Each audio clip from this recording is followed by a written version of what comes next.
Very very good evening to all of you. तो dear student, आज की class का बहुत एक इंपॉर्टेंट टॉपिक डिस्कस करने जा रहे हैं। टॉपिक का नाम, जैसा कि आप अपने सामने स्क्रीन पर भी देख रहे हैं, ज्योमेट्रिक मीन। अब आपके मन में सबसे पहले सवाल तो यही आया है कि सर ज्योमेट्रिक मीन क्या है और इसको हम क्यों पढ़ रहे हैं। और ज्योमेट्रिक मीन, इससे पहले हम अर्थमेटिक मीन आपने पढ़ाया हमें, तो अर्थमेटिक मीन और ज्योमेट्रिक मीन में क्या डिफरेंसेस है। अर्थमेटिक मीन के इंपॉर्टेंस तो मैं आपको समझा चुका था कि किसी ग्रुप को रिप्रेजेंट करने वाला कोई एक पर्टिकुलर डेटा जो कि पूरे ग्रुप को रिप्रेजेंट करे, वो हमारा अर्थमेटिक मीन होता है। वो ऑलरेडी उसके डेफिनेशन में, मीनिंग में आप जाएंगे तो आपको क्लास 1 में अच्छे से समझ में आ जाएगा। अब ज्योमेट्रिक मीन का क्या मतलब है, सवाल ये है। तो आइए एक एग्जांपल से समझते हैं पहले कि आपको ज्योमेट्रिक मीन और अर्थमेटिक मीन की मैं बात कर लेता हूं। देखिए, आज की क्लास का टॉपिक आपका है ज्योमेट्रिक मीन।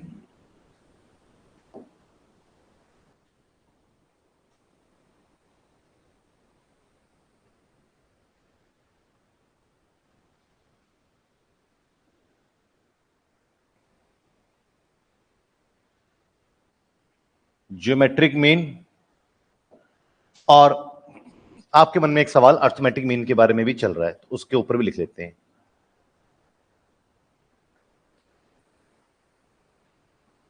Arithmetic mean. तो बच्चे, ज्योमेट्रिक मीन और अर्थमेटिक मीन क्या होता है, एक एग्जांपल से समझते हैं। एग्जांपल लेते हैं, मेरे पास में कोई दो ऑब्जर्वेशन है, लाइक एक ऑब्जर्वेशन 2 है और एक ऑब्जर्वेशन 8 है। यहां पर भी सेम एग्जांपल लेता हूं कि मेरे पास में दो ऑब्जर्वेशन है, एक 2 है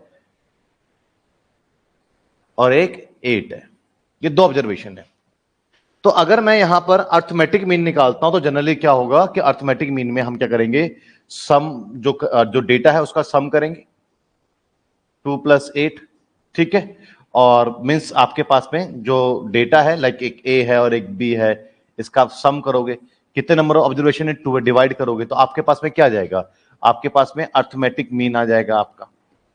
तो अर्थमेटिक मीन क्या आएगा आपका, आपके पास में 2 + 8 एंड डिवाइडेड बाय 2। तो अर्थमेटिक मीन इक्वल्स टू आपका 10/2 and arithmetic mean equals to आपका 5। जनरली अर्थमेटिक मीन जब टॉपिक हमने स्टार्ट किया था तो बड़ी गहराई से इसके मेरिट, डिमेरिट, इंपॉर्टेंस, हर चीज को हमने पढ़ा था। न्यूमेरिकल तो हमने बाद में डिस्कस किए थे, बट आज फिर भी जब ज्योमेट्रिक मीन की बात आई है तो थोड़ा सा मैं आपको अर्थमेटिक मीन बता देता हूं। आप ऐसे निकाल रहे थे कि डेटा को कलेक्ट करो, कलेक्ट करने का जितने लोगों से कलेक्ट करा उन सब में वो डेटा को इक्वली शेयर कर दो, जो ईच के शेयरिंग में आएगा वो आपका अर्थमेटिक मीन है। अर्थमेटिक मीन बेसिकली क्या है कि किसी ग्रुप को रिप्रेजेंट करने वाला एक नंबर है। फॉर एग्जाम्पल, कोई मुझसे पूछे कि सर आपकी क्लास कितनी यंग है, तो मेरी क्लास कितनी यंग है, तो मेरे पास में 5000 स्टूडेंट है। अब 5000 बच्चों के बारे में मैं बताने के लिए बैठ गया उनकी एज को, तो ना तो वो सुन पाएंगे और ना ही मैं बता पाऊंगा। तो इस इंफॉर्मेशन को कैसे डिलीवर किया जाए, तो हो सकता, तो इसके लिए क्या पॉसिबिलिटीज है कि मैं अपने सभी बच्चों की एज का सम करके नंबर ऑफ स्टूडेंट से डिवाइड कर दूंगा, तो एक ऑन एन एवरेज एक एज आ जाएगी, लाइक 19 ईयर्स। तो मुझे मालूम है सारे एक्चुअल में 19 ईयर्स के नहीं है, ये मैं भी जानता हूं, लेकिन सब इसके आसपास है, क्योंकि एक आइडिया ही तो लेना है ग्रुप का। तो मैं 19 ईयर्स एक एवरेज एज कैलकुलेट करने, मेरा 19 ईयर्स आया तो समझ जाएगा मेरे पास कितने यंग बच्चे हैं। इसलिए हम अर्थमेटिक यूज कर रहे थे। तो बेसिकली अर्थमेटिक यूज की इंपॉर्टेंस क्या है कि किसी ग्रुप के बारे में किसी को बताना हो तो उसको इजीली कैसे एक्सप्रेस कर सकते हैं, उसके लिए हम अर्थमेटिक मीन यूज कर रहे थे। लेकिन आज सवाल है कि ज्योमेट्रिक मीन फिर ये किस लिए है। बेटा, ज्योमेट्रिक मीन का भी यही काम है जो कि अर्थमेटिक मीन का काम है। होता है ना, जैसे कि कभी कभी आप जो है चाय पीने के शौकीन है, चाय नहीं मिला कोई बात नहीं, कॉफी से काम चला लिया, मतलब सब्स्टिट्यूट हो गया। पेप्सी मांगा, पेप्सी नहीं है तो आपने कोक से काम चला लिया, जो सब्स्टिट्यूट है। तो इसी तरीके से अर्थमेटिक मीन का सब्स्टिट्यूट आप कह सकते हैं ज्योमेट्रिक मीन का, मतलब जो काम अर्थमेटिक मीन करती है सेम यही काम आपका ज्योमेट्रिक मीन करेगी। ज्योमेट्रिक मीन एक ऐसा डेटा है जो कि पूरे ग्रुप को रिप्रेजेंट करेगी। अब आप कहोगे सर जब इसके लिए अर्थमेटिक मीन था ही तो ज्योमेट्रिक मीन सीखने की जरूरत क्या है। तो बच्चे, अर्थमेटिक मीन बेसिकली क्या होता है कि वो किसी एक इंडिविजुअल डेटा से पूरा का पूरा अर्थमेटिक मीन इन्फ्लुएंस हो जाता है। फॉर एग्जाम्पल, ये कह रहा है ऑन एन एवरेज लोग जो है 5 के आसपास है, बट आप देखिएगा जरा, एक डेटा बहुत छोटा हो गया और एक बहुत ज्यादा बड़ा हो गया, तो डेटा नियर बाय नहीं है। और तो ये डेटा नियर बाय नहीं है। अर्थमेटिक मीन वहां सक्सेस है जब लोग लगभग नियर बाय है। जैसे कि आपके क्लासरूम का अगर मैं एक एवरेज एज निकालता हूं तो आपकी क्लास के जितने भी स्टूडेंट्स होंगे वो सबके सब 5-6 महीने, हार्डली 1 साल, मतलब इसी के नियर बाय ही होंगे सबकी एज, आप भी मानते हैं। यहां अर्थमेटिक मीन सही है क्योंकि जो ग्रुप को रिप्रेजेंट करने वाला डेटा निकलेगा वो एक्चुअल में ग्रुप को रिप्रेजेंट कर रहा होगा। लेकिन जब डेटा इस तरीके से फ्लक्चुएट करता है कि कोई बिल्कुल डाउन है, कोई बिल्कुल अप है, तो वहां पर देखिए क्या कह रहा है कि सबके सब लगभग 5 के आसपास है, लेकिन 5 तो इससे भी दूर है और 5 इससे काफी कम है, तो 5 के आसपास तो दोनों में से कोई नहीं निकला।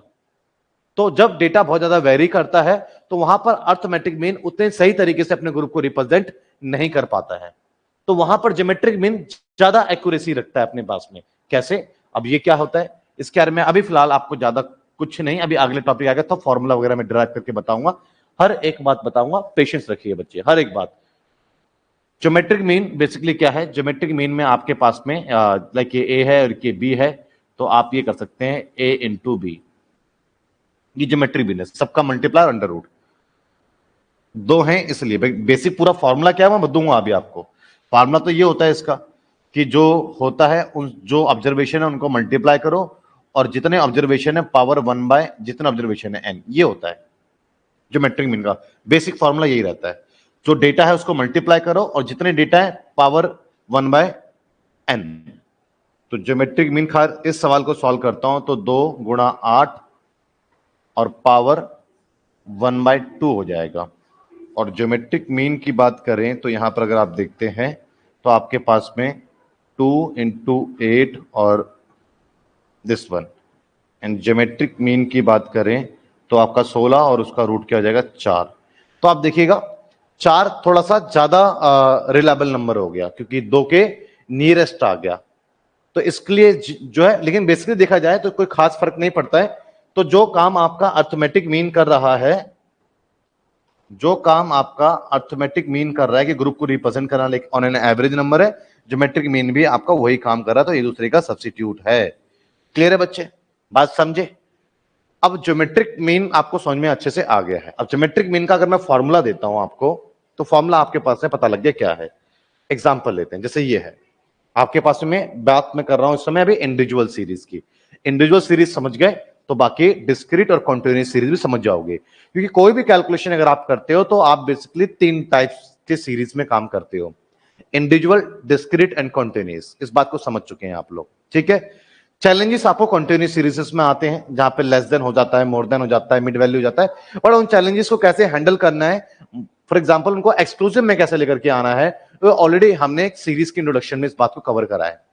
खैर अभी बात मैं करता हूं आपको इंडिविजुअल सीरीज के ऊपर। तो इंडिविजुअल सीरीज में डेटा जरूरी थोड़ी कि आपके पास 2 ही ऑब्जर्वेशन हो, नंबर ऑफ ऑब्जर्वेशन आपके पास ज्यादा हो सकते हैं, 2 से ज्यादा हो सकते हैं। फॉर एग्जांपल आपके पास कुछ डेटा है x1 x2 x ये n तक है, तो आप किस तरीके से ज्योमेट्रिक मीन निकालेंगे, दिस वन। क्लियर है?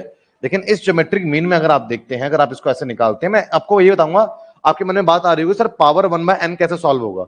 1 बाय 2 तो समझ में आता है स्क्वायर रूट, 1 बाय 3 भी समझ में आता है क्यूब रूट, लेकिन ऑब्जर्वेशन अगर 5 है 7 है तो 1 बाय 7 ये कैसे सॉल्व होगा कैलकुलेटर से, मैं उसका आंसर करूंगा, मैं आपको सिखाऊंगा, ठीक है बच्चे? क्लियर है? लेकिन फिलहाल आपको इसके डेरिवेशन में एक चीज और समझिएगा, एक तो ये फॉर्मूला बिल्कुल सही है, दूसरी बात आप ये समझिए ज्योमेट्रिक मीन इक्वल्स टू क्या हो गया हमारे पास में, x1 data 1 into data 2 into data 3 so on data n n raise to power 1 by n, ये है आपका, ठीक है बच्चे?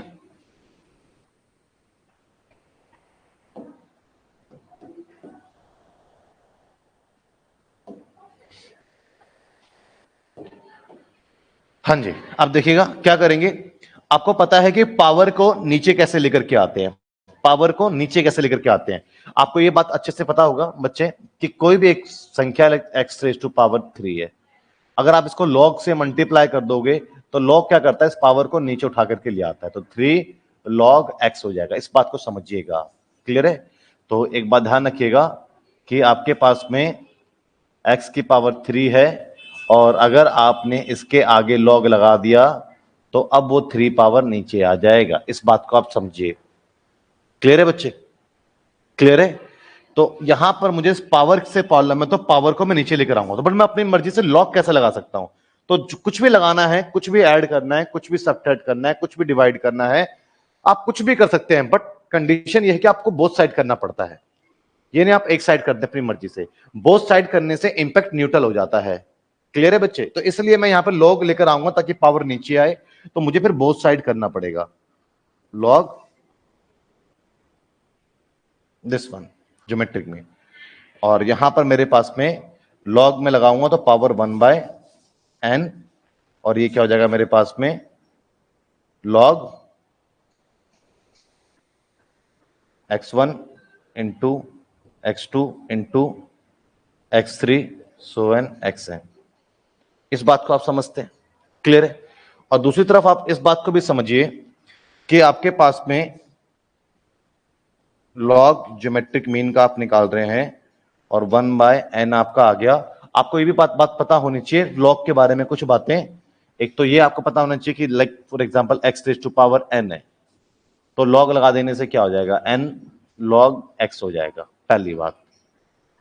दूसरी बात, लॉग आपके पास में a इंटू बी है, तो क्या होता है ये आपका log a plus log b हो जाता है। जितनी रिक्वायरमेंट है उतनी जानकारी दूंगा बस, ठीक है?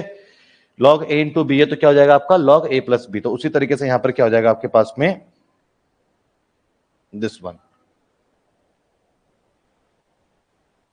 log x1 plus log x2 plus इसी तरीके से log xn, ये होगा आपका। ठीक है बच्चे?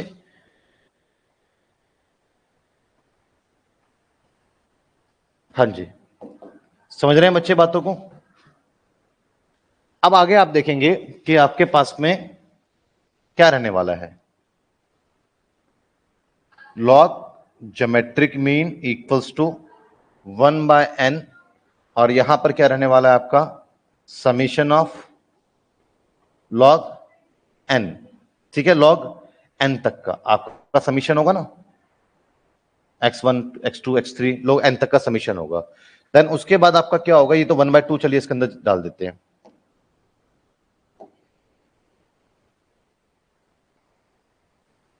ये हो गया n। अब मुझे तो ज्योमेट्री मीन निकालना है ना, मुझे यहां पर लॉग ज्योमेट्री मीन नहीं निकालना है, तो कैसे निकलेगा? तो ज्योमेट्रिक मीन इक्वल्स टू, ये लॉग यहां जाएगा तो नीचे आ जाएगा, इसको हम बोलते हैं एंटी लॉग। जब भी डिनोमिनेटर में लॉग आ जाए तो एंटी लॉग क्या हो गया हमारे पास में, anti log equals to summation of log n upon n, this one. तो एक आपके पास में ये एक फॉर्मूला और आ गया। अब दोनों फॉर्मूले से आप कर, दोनों ही तरीका आपका ठीक है, दोनों में से कोई सा भी आपका गलत नहीं है। क्लियर है बच्चे? चलिए अब मैं बात करता हूं सवाल के ऊपर। अब क्वेश्चन में आपके लिए चैलेंजेस क्या आने वाले हैं। पहले अगर मैं क्वेश्चंस को ले लूं, फाइंड द ज्योमेट्रिक मीन, जैसे कि इसका आपको ज्योमेट्रिक मीन आपको निकालना है। क्लियर है बच्चे? एक बिल्कुल सिंपल एग्जांपल लेता हूं, दोनों तरीका बताऊंगा, दूसरा तरीका वाला फिर आपके लिए ज्यादा बेटर रहने वाला है। ठीक है? दोनों तरीका समझ लीजिए आप। फाइंड, तो दूसरा फॉर्मूला अगर समझ में आपको आ गया तो वो मेरे हिसाब से ज्यादा बेटर है। ठीक है? कि आपको सबसे पहले लॉग की वैल्यू लेनी पड़ेगी। फिर भी चलिए देखिए क्या है मेरे पास में डेटा। एक डेटा मेरे पास में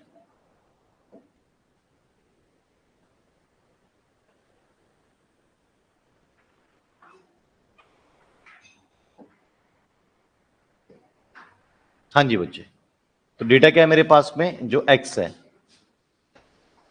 वो मेरे पास में है 2 4 8 12 16 एंड 24। ठीक है बच्चे? अगर आप इसको सॉल्व करते तो क्या मैंने बताया था आपको, ज्योमेट्रिक मीन का जो एक सिंपल मेथड था, ज्योमेट्रिक मीन इक्वल्स टू सभी डेटा का मल्टीप्लाई करो 2 इंटू, दिख रहा है ना बच्चे इसमें, हाँ ठीक है, 2 into 4 into 8 into 12 into 16 into 24, multiply करने के बाद इन सभी डेटा को मल्टीप्लाई करने के बाद 1 2 3 4 5 6, कितना ऑब्जर्वेशन है 6 तो पावर 1/6, ये एक तरीका बताया था मैंने आपको। तो ज्योमेट्रिक मीन का जो मैंने आपको फॉर्मूला दिया है यहां पर क्या, x1 into x2 into x3 and xn तक का, वो क्या फॉर्मूला दिया है आपको, रेज़ टू पावर 1/n। ठीक है, तो उसी के अकॉर्डिंग ही ज्योमेट्रिक मीन हम निकाल रहे हैं यहां पर कि 2 मल्टीप्लाई बाय 4 मल्टीप्लाई बाय 8, जितने भी डाटा हैं सभी डाटा को आप क्या करो, आप मल्टीप्लाई कर दो, और डाटा को मल्टीप्लाई करने के बाद जितने नंबर ऑफ ऑब्जर्वेशंस है पावर में आपको डालो, तो आपके 1 2 3 4 5 6 डाल दिया। अब आपके लिए चैलेंजेस सब ठीक है, बेस को तो मल्टीप्लाई करना हमारे लिए आसान है, हम कर लेंगे, कैलकुलेटर है हमारे पास में, लेकिन पावर कैसे सॉल्व करें। चलिए पहले बेस को तो आप करिए, फिर पावर मैं सिखाता हूं वो कैसे करेंगे। पावर आप किस तरीके से करेंगे वो बात की बात है, पहला बेस को करें, क्या आ गया 2 into 4 into 8 into 12 into 16 into 24, तो क्या रिजल्ट आया आपका, आपका रिजल्ट आया 2949112, रेज़ टू पावर कितना है आपका 1/6।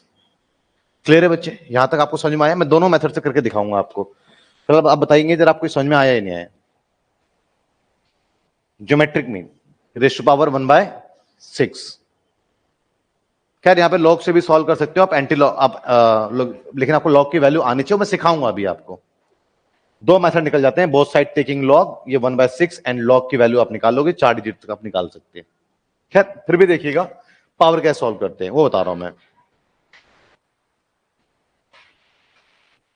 कैलकुलेटर आप अपना निकाल लीजिए, एक बार आप देख लेंगे, उसके बाद मैं आपको बताऊंगा कि ये पावर जो है कैसे आपने सॉल्व करना है। हाँ जी देखेंगे, देखिए तो आपको सबसे पहले स्टेप 1 क्या करना है, आपको स्टेप 1 कभी भी सॉल्व करेंगे, मैं कह रहा हूं बिना लॉग के कैसे सॉल्व करेंगे आप। स्टेप 1 आप क्या करें, ये आप सबसे पहले रूट को आप कितने टाइम्स करें, आप फिक्स है ये आपको 12 टाइम्स ही करना है। क्लियर है बच्चे, इसको 12 टाइम्स ही आपने करना है।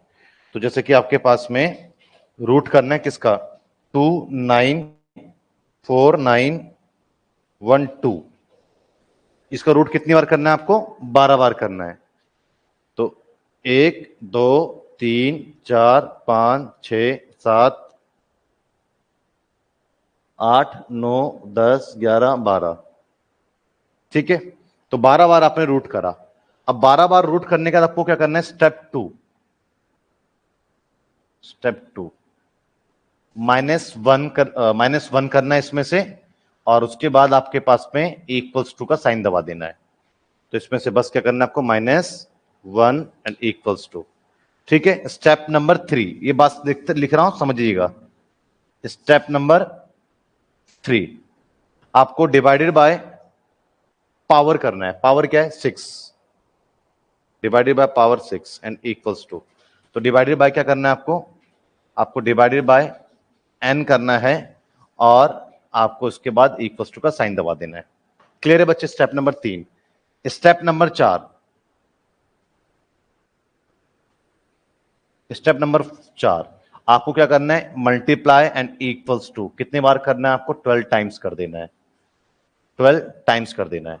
तो बस मल्टीप्लाई एंड इक्वल, ये 1 हुआ, 2 3 4 5 6 7 8, इस तरीके से आपने करना है। इसमें एक मिस्टेक हुई है बच्चे, पहले एक सेकेंड, स्टेप नंबर 4 में +1 करना है आपने, ठीक है, और स्टेप नंबर 5 में क्या करना है आपको, स्टेप नंबर 5 में आपको मल्टीप्लाई एंड =2 करना है, आपको कितनी बार करना है, आपको 12 टाइम्स करना है। ठीक है बच्चे, क्लियर है, कोई डाउट है तो पूछिए पहले।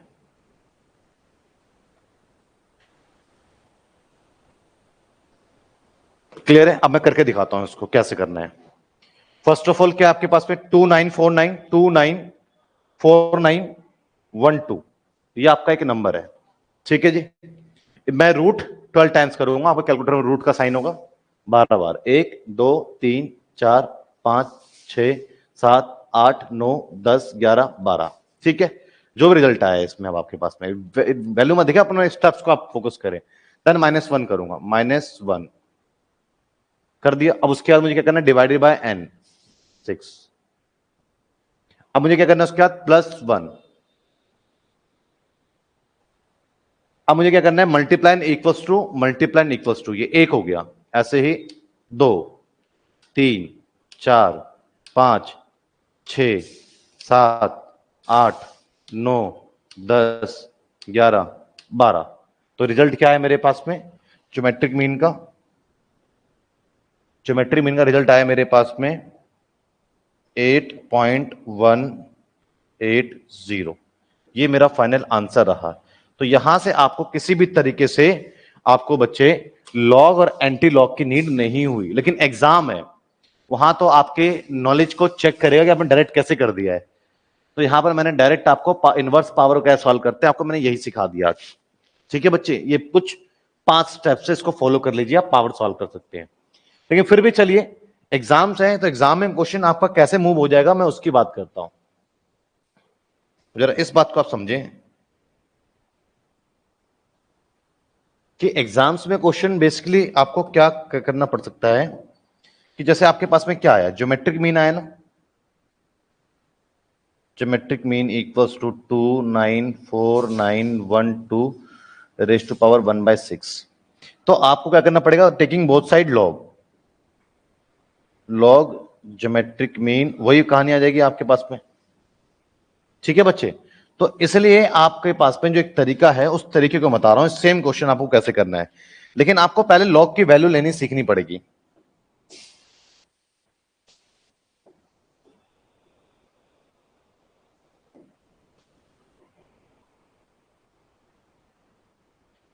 पहले बच्चे आप लॉग की वैल्यू लेनी सीख लीजिए।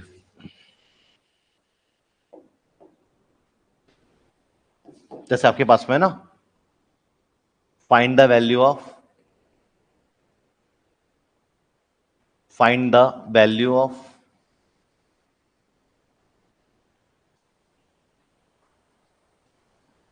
log 1 2 3 4, ये आपके पास में है। क्या आपके पास में log 1 2 3 4। इसको बेसिकली है ना, आप लॉग की वैल्यू कभी भी निकालो तो सबसे पहले आपके पास में एक ग्रुप ये रहता है जिसको हम बोलते हैं मेन कॉलम। क्या है ये मेन कॉलम है 12। क्लियर है बच्चे? और इसको हम बोलते हैं मीन। एक ये है, पहले दो के बाद इसको हम बोलते हैं मीन। क्लियर है बच्चे? और उसके बाद हम इसको मीन या फिर इसको हम डिफरेंस भी बोलते हैं। ठीक है, मेन कॉलम और इसको फिर डिफरेंस, और हम जो लास्ट में हमारे पास में बचा क्या, लास्ट हमारे पास में बचा ये। तो पहले दो डिजिट को ले लेंगे अगर आप, तो वो आपका मेन कॉलम है, बीच वाला डिफरेंस, और इसको हम क्या बोलते हैं, मीन डिफरेंस। क्लियर है बच्चे? तो ध्यान रखेंगे बस इस बात का आप कि आपका ये क्या हो गया, मेन कॉलम हो गया, ये क्या हो गया, ये डिफरेंस हो गया, और ये क्या हो गया आपका, ये आपका मीन डिफरेंस है। ऑलरेडी खैर मैंने इसके बारे में पिछले सेमेस्टर में पढ़ाया है, बट कोई बात नहीं, जिनको नहीं आता, जो नए बच्चे हैं वो भी सीख लेंगे। तो क्या हो गया हमारे पास है मेन डिफरेंस। अब आपको देखना कैसे है इसको, ये मेन कॉलम को आपको जो है कुछ, ये 12 है ना, तो ऐसे देखना है आपको, ये प्रॉब्लम होगी, काफी आगे पीछे कर दिया 12। तो ये आपके लॉग टेबल है, तो लॉग टेबल आपको मिलेगा एग्जाम में, इसकी हेल्प आप लेंगे। तो यहां पर आपके पास में जैसे 12 है, मैं आपको ये हाईलाइट कर देता हूं,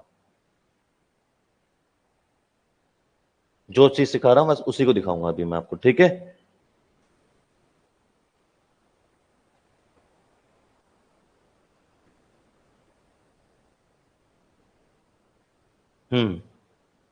तो क्या है मेरे पास में, बाकी चीज देखिएगा आप, मैं बस इसमें एक चीज दिखा रहा हूं, उसको ध्यान से समझिए। मैं आपको वैल्यू किसकी निकालना सिखा रहा हूं आपको, log 1 2 3 4। ठीक है बच्चे, क्लियर है? किसकी वैल्यू, log 1 2 3 4। तो सबसे पहले आपके पास है मेन कॉलम क्या है, 12 है। तो मेन कॉलम 12 कैसे देखना है आपने, मेन कॉलम 12 आपको ऐसे देखना है, ये आपके पास है मेन कॉलम, यहां से देखते हैं, ये आपको जो लेफ्ट वाला है ये आपका हो गया 12। ठीक है, और 12 पे आपको 3 स्टेप जाना है, अंदर जाना है। इसका मतलब क्या होता है, डिफरेंस का मतलब आपको उसी कॉलम के अंदर एंट्री मारनी है। तो आपको 3 स्टेप आना है, यहाँ पे 3 पर आना है, तो इसी पे रहना है अब आपने। तो यहां पर आपके पास में 3 पर आपने एंट्री मारा, आप यहां पर आ चुके हैं। क्लियर है बच्चे, बात समझे? तो आपके पास में क्या आ चुका है अभी तक, आपके पास में आ चुका है यहां पर 0 8, ये सारे पॉइंट में होते हैं, 0899 क्या आ गया आपके पास में अभी तक, 0899। क्लियर है, 3 भी हो गया। अब आपको क्या 4 में जाना है, तो 4 मतलब कि मीन डिफरेंस, मीन डिफरेंस कहां से होता है, यहां से होता है, जो 1 2 3 4 5 है। तो 4th पे जाना है, तो इसी में रहना है आपने, इसी में रहना है आपको, 4th पे जाना है, ये है 4th पे, दिस वन। ठीक है, 4th पे क्या है आपका, 4th पे दिस वन 14। तो आपके पास जब मेन डिफरेंस होता है तो आपको उसमें 14 क्या कर लेना है, आपने ऐड कर लेना है। तो बस आपका रिजल्ट क्या बना, आपका रिजल्ट बच्चे बना 9 4 13 1 और 10 और 11 और 1 और ये 9 और ये 0। तो क्या बना आपके पास में 0913, ये आपके पास रिजल्ट बना। क्लियर है बच्चे? अब यहां पर आप देखेंगे ये आपके पास में कितने डिजिट थे टोटल, 1 2 3 4, कितने डिजिट थे आपके पास में टोटल, 4 डिजिट था ना। तो उसमें से आप 1 माइनस कर दो, तो 4 डिजिट था, तो उसमें से आप क्या करो 1 माइनस कर दो, बस लास्ट स्टेप है ये। तो क्या बचेगा आपका 3। तो ये आपके पास में फाइनल आपका इसकी वैल्यू है। जितने डिजिट पे काम कर रहे हो उसमें से आप 1 माइनस कर दो। बात समझे या नहीं समझे? क्लियर है बच्चे, कोई डाउट? पहले एक बार देख लो क्या करा है मैंने, लॉग कैसे निकालते हैं, एंटी लॉग कैसे निकालते हैं, मैं दोनों चीज सिखाऊंगा आपको।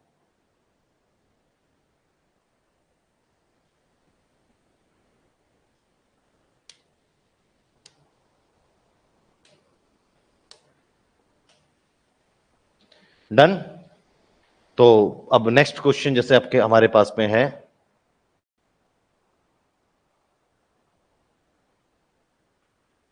ये समझ में आ गया आपको?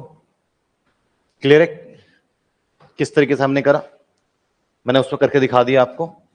दूसरी बात है, find the value of log 12.34। क्या है, डेसिमल में लॉग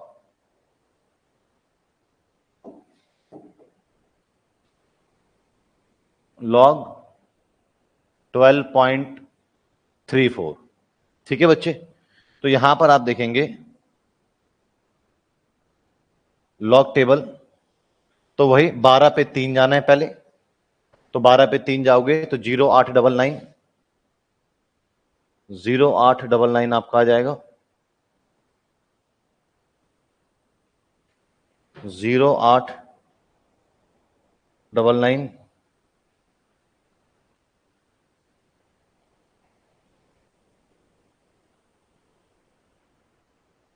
तो क्या आएगा आपके पास में 0899, और आपका 4 पे क्या है 14, तो 4 पे क्या है आपका 14, हमने अभी निकाला था ना, तो उसको हमें ऐड कर देना है जो मीन कॉलम है। सॉल्व वैसे पॉइंट को अवॉइड करो पूरी तरीके से आप, कुछ मतलब नहीं पॉइंट का, वैसे ही करो। 9 4 13, एक 10 और 1 11 और 1 9 और 0। हाँ जी, पॉइंट से पहले कितने डिजिट्स थे, पॉइंट के पीछे पहले 2 डिजिट थे, इसमें से 1 माइनस कर दो आप, तो क्या बचेगा आपका, 2 डिजिट थे, अभी 1 माइनस करोगे तो क्या बचेगा आपका 1, तो ये दिस वन, ये आपके पास में आंसर आ गया। बात समझिए बच्चे, क्लियर है? पॉइंट का कोई भी लेना देना आपका नहीं है। तो find the value of this, तो सिमिलर आप करोगे लॉग 1.234, पॉइंट को अवॉइड करो आप, पहले सिंपली लॉग 1234 की आप अपनी वैल्यू निकालो। तो आप वैल्यू निकालेंगे तो पहले 12 पे 3, तो 12 पे 3 आपका 0899, 080899, 0899, 0899, और उसके बाद आपके पास है 4 पे आपका है 14। सिमिलर वही करना है आपने, पॉइंट को अवॉइड करो। 13, 10 और 1 11, 13 और 1 9 और 1 10 और 1 11 और 1 आपका 9 और आपके पास में क्या हुआ 0।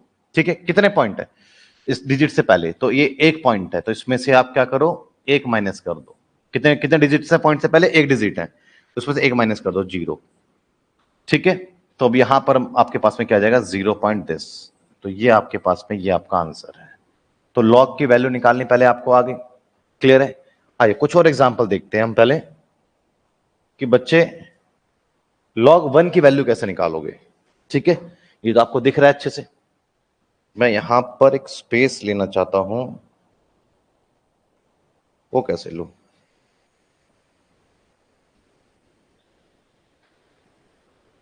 क्योंकि अगर ये छोटा करा तो फिर आपको दिखेगा नहीं। चलो कोई बात नहीं, इतना तो कर ही सकते हैं।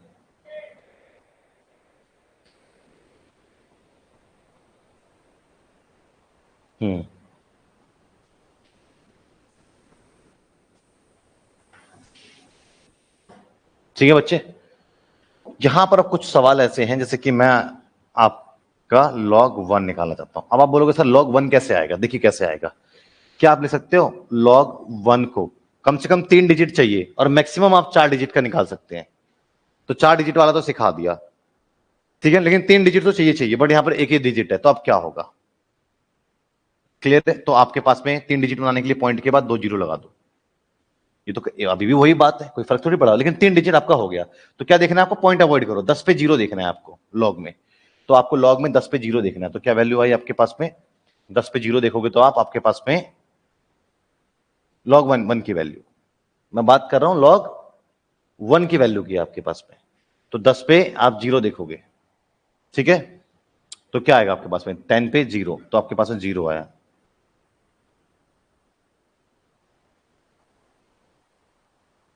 ठीक है बच्चे, 10 पे 0 0, और उसके बाद कितने का पॉइंट है आपके पास में? 8 डिजिट का पॉइंट है, तो एक माइनस करोगे तो 0.10।